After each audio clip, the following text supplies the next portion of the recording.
Hello everyone, welcome back. Today I'm going to be discussing CPUs. I touched a little bit on them in my last video, but because they're such an important part of building a PC, I thought I'd make a video on them. So we're going to go over here to PC Part Picker, and I'm going to discuss some of the things to look for in a CPU, different platforms, and what might work well for your next build. Alright, we're going to go over here to choose a CPU, and to start we're going to look at Intel.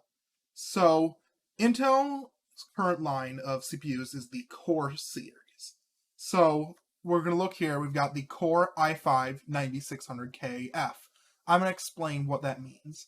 So, Intel is split into i3, i5, i7, and i9.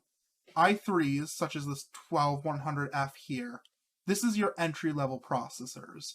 These will be the lowest end of a certain Intel generation.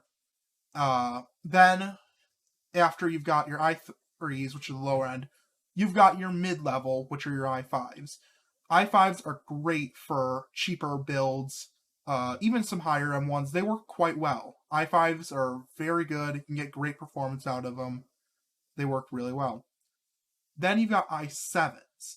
i7s here, like this 12700K, are more high-end.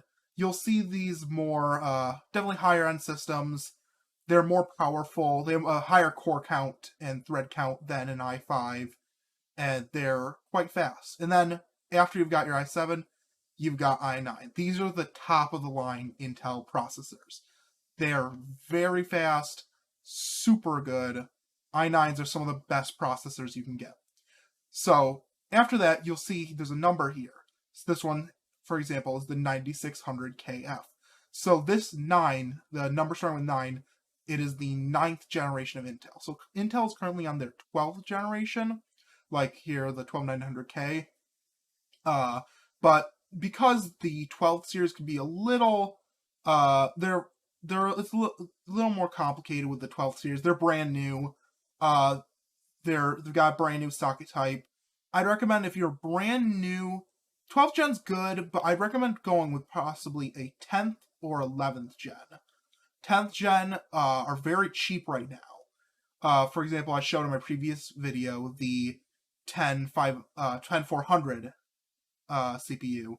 That one's only $130. It's a very good CPU at that price range. But also, 11th gen is still really good. So, that's basically it. You also, one more thing to point out is at the end of certain Intel CPUs, you'll see K and F. K means you can overclock it, meaning you can take its clock speed over here and you can boost it over. And Intel is quite good when it comes to overclocking. And then the F means it doesn't have integrated graphics. So you can see here, integrated graphics, none. This means you will need your own graphics card to actually use the CPU for any sort of display. Now that we've discussed a little bit about Intel, let's go over to AMD. AMD is very similar to Intel in the case of their numbered processors. So we have Ryzen 3, Ryzen 5, Ryzen 7, and Ryzen 9. Though it's almost just like Intel. You've got your Ryzen 3s for your lower end systems. For your mid-range, you've got Ryzen 5s. For a slightly higher end, you'll get a Ryzen 7, and for the top of the line, Ryzen 9. Now, the Ryzen series are, again, similar to Intel. It'll mark the generation. So, Ryzen currently has 4 generations, being Ryzen 1000 series, 2000 series, 3000 series, and 5000 series. They also do have a 4000, but from what I saw, they seem to be only in laptops. So, likelihood is you're going to be looking at one of those 4 I mentioned. So, right here, we'll take the Ryzen the 3600, for example. You got your AMD Ryzen being your platform. It's a Ryzen 5, meant typically you'll want to see that in like a mid-range, maybe slightly high-end build. And then the 3600 means it's the 3000 series. Now, you might see here, there's a G. This G means that it has integrated graphics.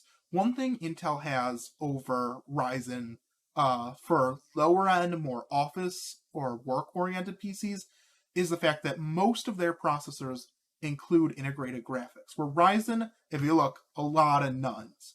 So if you do want a Ryzen processor with integrated graphics, you gotta look for this G. That is the key to getting your integrated graphics on Ryzen. You may also notice some of them have this X. So what the X means is that these processors will boost higher than a non-X processor. So, for example, we've got a 3600. If we go over here, we can look up the 3600X. This will just be a higher boost version of the 3600. Now that we've discussed Ryzen a little bit, let's head back to all and explain some of their differences. So as previously mentioned, Intel has higher single-core efficiency, where Ryzen has multi-core efficiency. So Intel is going to handle single tasks much better than Ryzen, but Ryzen handles multiple tasks better than Intel.